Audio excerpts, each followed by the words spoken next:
Kawan-kawan, saya kemarin banyak di WA oleh saudara-saudara kita yang Muslim. Ya, mereka berharap saya dapat hidayah. Ya, saya katakan, ya jangan kalian sering-sering mendoakan saya dapat hidayah. Hidayah itu artinya kan petunjuk ya dari Allah SWT. Nah, kalau kalian bilang saya harus dapat hidayah, kalian yang rugi sendiri. Karena selama ini kalian perhatikan kawan-kawan ya, saya selalu dapat hidayah. Sehingga saya mengerti akan kitab suci kalian, hadis-hadis kalian, dan asbabun daripada kitab kalian. Ya kawan-kawan ya, terkadang kalian berharap hidayah itu supaya saya memeluk agama kalian atau ikut agama kalian. Ternyata tidak kawan ya. Hidayah itu banyak ragam ya. Orang yang tidak mengerti bisa jadi mengerti.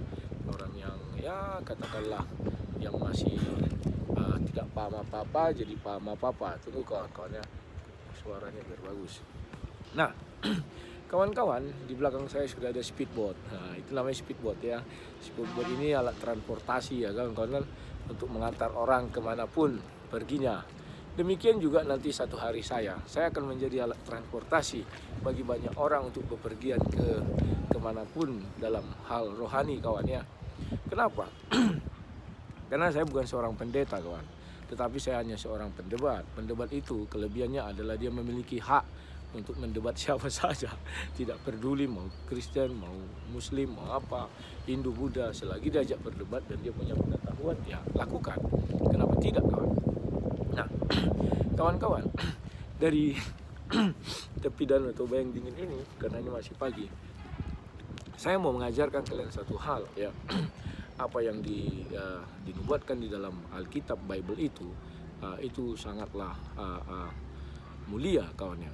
Hari ini sebenarnya saya ada niat dari sini langsung menuju ke arah Tarutung ya, baru ke arah Pahai, kampungnya ibu saya, Tarutung kampung bapak saya.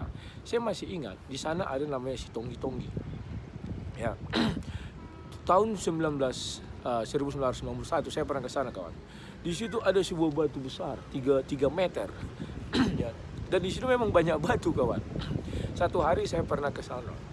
Saya melihat ada seorang, dia di hadapan batu itu membawa sebuah sesajen, membawa lampu-lampu, digini-ginikan, entah apalah ritual yang dia lakukan.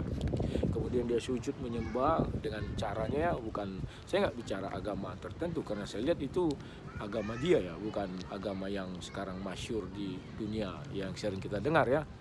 Dia menyembah batu, sujud dia ke arah batu kawan, artinya dia menyembah batu. Tetapi banyak orang penyembah batu yang tidak sadar dia menyembah batu. Maka saya dekatilah beliau. Saya tanya, Tulang lah kita panggil. Tulang, mengapa anda sujud ke arah batu ini? Apakah ini Tuhanmu? Saya bilang, oh tidak, kata dia. Ini adalah hanya sebagai perantara saya dengan Tuhan yang saya sembah. Tuhan yang saya sembah ada di atas, katanya kan. Saya lihat ke atas. Di atas mana nih sekarang ya? Mungkin dia ingin mengatakan di sorga ya. Jadi saya bilang, jadi tanpa batu ini kamu tidak punya arah tujuan untuk menyembah Tuhanmu? Dia jawab, ya, hanya batu inilah pedoman saya, katanya. Lah, bagaimana kalau anda pergi, misalnya anda berlibur ke kampung saya, ke Duri misalnya, saya bilang kan. Karena memang kalau Tulang ini masih ada hubungan saudara ya. Dia menjawab, itulah kelemahan kami sekarang, kelemahan saya. Kenapa saya bilang? Ya karena saya nggak tahu batu ini di arah mana sekarang. Andai kata saya tahu batu ini ke arah mana, saya akan memalingkan wajah saya ke arah batu ini. Andai kata dia ada di katakanlah di selatan, maka saya akan mengarah ke selatan, ya kan? Andai kata dia ada di barat, saya akan mengarah ke barat. Tetapi karena saya orang kolot, kata dia kan, tidak punya GPS, tidak punya arah penunjuk mata angin kawan, mungkin begitu maksud dia ya. Jadi saya nggak bisa menyembah batu ini. Ya mau tak mau saya hanya sujud saja ke arah manapun, kata beliau. Jadi saya bilang, jadi memang betul tanpa batu ini kalian tidak bisa bertuhan. Tidak, katanya, saya nggak bisa bertuhan kalau tanpa batu ini. Keterikatan saya, ketergantungan saya terhadap batu ini sangatlah besar, kata beliau ya. Saya nggak ngerti apa yang beliau maksud. Kemudian saya mengatakan, Tulang, tahu nggak kau bahwa kau sebenarnya bertuhan kepada batu ini? Saya bilang, oh tidak, katanya, saya tidak bertuhan kepada batu ini. Karena setahu saya Tuhan saya ada di surga, katanya. Ini hanya arah saya, mengarahkan doa saya. Jadi doanya stone, batu, baru dia ke surga. Tanpa batu itu dia nggak bisa langsung ke Tuhan ya. Jadi kawan-kawan, dari sini saya mengambil sebuah kesimpulan. Dimanapun para penyembah batu atau para penyujud batu, sujud itu kan sujud menyembah kawan ya, itu semuanya sama, modusnya sama ya. Modusnya mereka mengatakan itu bukan Tuhan, tetapi hanya sebagai titik atau sentral agar mereka bisa berbicara kepada Tuhan, bertemu kepada Tuhan. Mereka tidak bisa langsung berbicara kepada Tuhan itu kawan, tidak bisa, karena mungkin Tuhan mereka tidak akan menerima. Harus melalui batu itulah, dari batu itu baru bisa menuju surga kawan ya. Nah kawan-kawan, hari ini mungkin saya akan bertemu dengan orang Parapat ya. Ternyata penggemar saya ada di sini, satu orang ya, satu dua orang. Mereka menjual cenderamata katanya dekat-dekat. Ini dinamakan pantai kawan. Kalau setahu kita pantai itu kan laut, tepi laut. Kalau ini enggak, karena luas sekali ini Danau Toba ini, maka pinggiran ini mereka katakan pantai ya. Nah, saya kembali lagi ke pembicaraan saya tadi ya kalau mengenai batu ini. Sampai kapanpun tulang saya ini tidak akan menerima. Andai kata saya bilang, kamu langsung saja berdoa kepada Tuhan, dia nggak nerima. Karena pengetahuan tulang saya ini, Tuhan itu tidak bisa diajak bicara. Karena dia begitu besar, maha dahsyat ya. Jadi menurut dia, harus melalui perantaran batu inilah baru bisa sampai ke surga. Jadi kalau orang Kristen, dia bilang ini kan, kau kan Kristen, iyalah, aku bilang kan. Kalian kan berdoa juga harus melalui perantaran Yesus baru bisa sampai ke surga. Saya katakan iya, karena Yesus itu adalah firman Allah, ya, firman Tuhan. Jadi kami memang menyampaikan doa kami dan dijawab Tuhan dengan firman-Nya. Itulah makanya sampai kepada Yesus Kristus itu, aku bilang kan. Jadi dia, lah, tapi kan Yesus itu manusia, kenapa kalian berdoa melalui manusia? Tidak, saya bilang, Yesus tidak ada lagi di dunia, jadi yang manusia itu sudah nggak ada. Kekeliruan manusia saat ini kawan, selalu menganggap Yesus masih di bumi ini. Dah lama Yesus tidak di bumi ini kawan. Dari 2000 tahun yang lalu dia sudah terangkat ke surga, dia sekarang di surga. Jadi kami mengalamatkan doa kami melalui orang yang sudah di surga, bikin kami dari di surga ibaratnya. Kami bertelepon kepada dia di surga melalui doa, dan dia menyampaikan kepada Bapa, karena dia ada di dalam Bapa.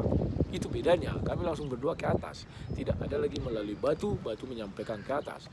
Itulah sebabnya kami tanpa ada batu, tanpa ada apa-apa, kami bisa langsung menyampaikan doa kami ke surga. Saya bilang gitu kan.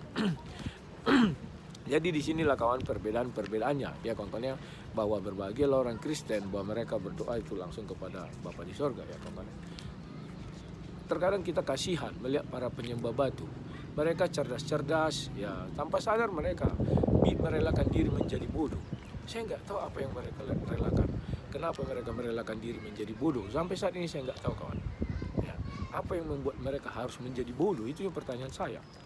Mengapa mereka doyan bahkan harus mendatangi batu itu? Kalau tidak mendatangi batu itu, seolah-olah mereka tidak sah menjadi pengikut Tuhan yang mereka sembah. Sampai dunia modern seperti sekarang ini kawan, masih banyak orang yang memang menyembah batu kawan. Sekalipun dia profesor doktor, dia merelakan diri menjadi goblok ya. Bahkan dia tidak sadar, sebenarnya bukan tidak sadar dia kawan, tapi saya tidak tahu pola pikirnya di mana, mengapa mereka harus melakukan hal itu. Kalau dikatakan orang Kristen menyembah manusia, tidak. Yesus tidak di bumi lagi, sudah nggak ada kawan. Mereka selalu beranggapan Yesus itu masih di bumi, tidak kawan. Yang masih di bumi, yang jadi bangkai dan jadi minyak bumi, itu nabi-nabi palsu, karena dia tidak bisa menuju surga ya. Dan itulah kawan yang mau saya sampaikan pagi hari ini. Di sini sudah mulai ramai ya, orang sudah mulai berdatangan. Tidak enak kalau saya nanti bicara kuat-kuat, dan ya sebagian di sini ada saudara-saudara kita dari beda-beda agama ya. Takutnya saya bicara batu, mereka baperan. Ini yang bahaya kawan. Kalau mereka tidak baperan tidak masalah, karena saya pikir mereka tidak penyembah batu seperti tulang saya itu. Tapi kalaupun seperti tulang saya, ya apa boleh buat ya. Mereka merasa itu penderitaan mereka, bukan penderitaan saya. Jadi kawan-kawan, saya ucapkan kita bertemu kembali nanti di Duri. Ini saya akan pulang, selamat tinggal Danau Toba ya kan, selamat tinggal. Oh lambai dulu, selamat tinggal Danau Toba, selamat tinggal Parapat, selamat tinggal Medan. Terima kasih kepada semua orang yang baik. Pertama Bunda Maria yang sudah mensponsori saya sehingga bisa menginap di JW Marriott 2 hari. Yang kedua kepada Anggia itu adik, sebenarnya saya harus manggil abang, D. Sinaga yang sudah melanjutkan pembayaran JW Marriott 1 hari lagi, jadi 3 hari saya sana, dan memberikan saya uang saku sehingga bisa saya sampai ke Toba ini dan bisa makan dan minum di Medan kemarin ya kawan-kawan ya. Terima kasih sekali, kalian semua adalah orang-orang baik. Dan terima kasih kepada Pak Syaloho, pemilik Hotel Raja di Samosir ya, yang sudah mensponsori saya sampai ke Parapat ini ya, mulai dari akomodasi, transportasi, penginapan, makan sudah beliau bayar. Terima kasih Pak Syaloho. Dan terima kasih juga kepada Ibu Boru Pasar Ibu yang memberikan saya kunyit hitam dan juga memberikan anak saya ya uang jajan ya. Dan terima kasih juga kepada orang-orang yang sudah baik hati yang mungkin saya lupa menyebutkannya kawan-kawannya, yang ada dalam perjalanan saya. Dan terima kasih penggemar-penggemar saya yang sudah juga memberikan saya banyak berkat sehingga saya bisa nanti pulang membayar ongkos bis dan segala macam. Dan terutama Ibu Bunda Maria, terima kasih Bunda karena engkau baik sekali ya. Kemarin respon terhadap video saya mengenai Bapak Paulus, bapaknya si Paulus, nama anaknya Paulus ya, bukan si Paulus nama bapak itu. Aku nggak tahu nama bapak itu siapa. Bapak Paulus, yang mana anaknya kena hidrosipalus, langsung beliau mencari solusi agar dia bisa bekerja, dan saya sudah tekankan kepada beliau setiap hari saya WA supaya beliau tetap konsisten, jangan lari dari jalur ya kawan-kawan, karena pertandingan dia masih panjang dan dia harus menyelesaikan pertandingannya ini sampai tuntas. Tidak bisa dia berhenti di tengah jalan ya. Itulah dibilangnya dia sampai pertandingannya selesai ya. Saya bilang sebulan nanti keluar STNK dan BK atau plat, itu langsung daftar Grab, ojol itulah, entah apalah namanya, Maxim, agar dia bisa punya penghasilan. Dan saya bilang jangan lagi mau terkecoh, hati-hati modus ya. Kau jangan percaya orang disuruh kau mengantar barang ke sana, motormu hidup, harus nyambil kuncinya. Dia mungkin karena merasa tukang becak, sesama tukang becak kan rame kan, tidak akan hilang. Alah, namanya penjahat semua dilakukan ya kawan-kawan ya. Tidak akan, mau dia tukang becak, mau dia apa, sikat saja. Nah kawan-kawan, terima kasih kepada semuanya. Hari ini kami akan pulang menuju Riau. Doakan kalian selamat-selamat. Besok kita bertemu sudah di Riau dan kita mulai menunjukkan hidayah yang saya dapatkan. Terima kasih atas doa-doa kalian bahwa saya didoakan supaya dapat hidayah, dan ternyata semakin banyak kalian berdoa saya dapat hidayah, maka saya sampai hari ini banyak hidayah yang saya dapat ya kawan-kawan ya. Untuk itu kalau kalian tidak ingin saya dapat banyak hidayah, hentikan doa kalian, karena kalian yang rugi sendiri ya. Saya bukakan nanti semuanya karena saya diberi hidayah kawan ya. Oke, sekian dan terima kasih, sampai jumpa. Salam sang debater.